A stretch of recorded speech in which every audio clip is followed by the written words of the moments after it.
എല്ലാവർക്കും നമ്മുടെ പുതിയൊരു വീഡിയോയിലേക്ക് സ്വാഗതം. നമ്മുടെ അടുക്കളത്തോട്ടത്തിലെ കാന്താരി ചെടികളൊക്കെ നന്നായി വളർന്നു വരുന്നുണ്ട്. അതോടൊപ്പം തന്നെ കാന്താരി ചെടികൾ പൂക്കുവാനും തുടങ്ങിയിട്ടുണ്ട്.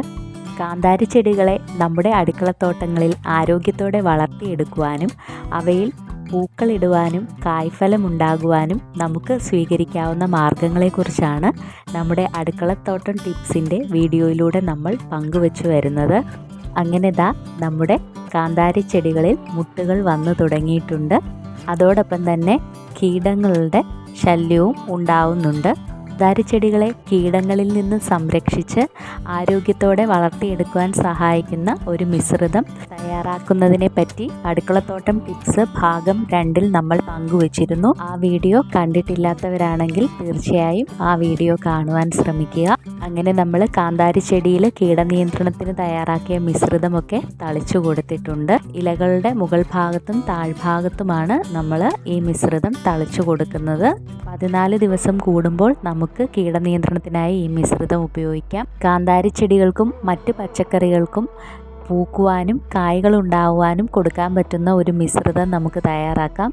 അതിനായി പഴത്തൊലിയും നമ്മുടെ വീട്ടിൽ നിന്ന് കളയുന്ന ഉള്ളിത്തൊലി, സവാളയുടെ തൊലി ഇവയെല്ലാം നമ്മൾ വെള്ളം ഒഴിച്ച് 7 ദിവസം വെച്ചേക്കുക. അതിനുശേഷം 3 ഇരട്ടി വെള്ളവും കൂടെ ചേർത്ത് നമുക്ക് ചെടികളുടെ ചുവട്ടിൽ ഒഴിച്ചു കൊടുക്കാം. ഒപ്പം ചെടികളുടെ ഇലകളിൽ സ്പ്രേ ചെയ്തും കൊടുക്കാം. വളരെ നല്ല റിസൾട്ട് ഉണ്ടാവുന്ന ഒരു മിശ്രിതമാണിത്. നമ്മുടെ അടുക്കളത്തോട്ടത്തിലെ മറ്റ് വിശേഷങ്ങളിലേക്ക് കൂടി പോകാം. നമ്മുടെ ക്യാബേജ് ചെടികളൊക്കെ വളർന്നു വരുന്നുണ്ട്. അതുപോലെ തന്നെ അടുക്കളത്തോട്ടത്തിലുള്ള തക്കാളിയിൽ നിന്ന് നമ്മൾ വിളവെടുപ്പ് നടത്തിയിട്ടുണ്ട്. കുറച്ച് കാന്താരി മുളകും നമ്മൾ ഇന്ന് വിളവെടുത്തിട്ടുണ്ട്. നമ്മൾ വീട്ടിലൊരു കൊക്കോ മരം വളർത്തിയെടുത്തിരുന്നു. ഇത്തവണ നമ്മുടെ കൊക്കോ മരത്തിൽ ആദ്യമായിട്ട് കായ്കൾ ഉണ്ടായി. പാകമായ കൊക്കോ നമുക്കിന്ന് വിളവെടുക്കാം.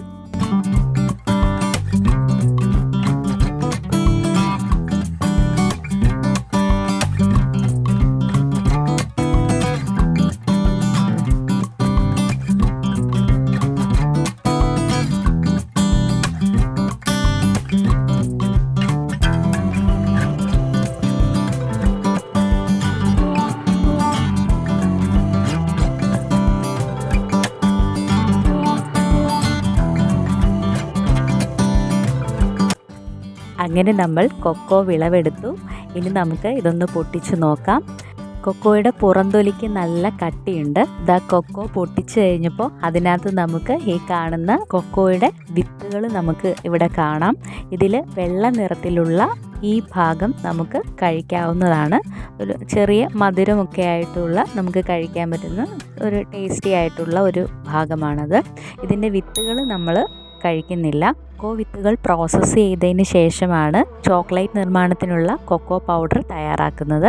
പുതിയൊരു വീഡിയോയുമായി വീണ്ടും കാണുന്നത് വരെ എല്ലാവർക്കും നമസ്കാരം.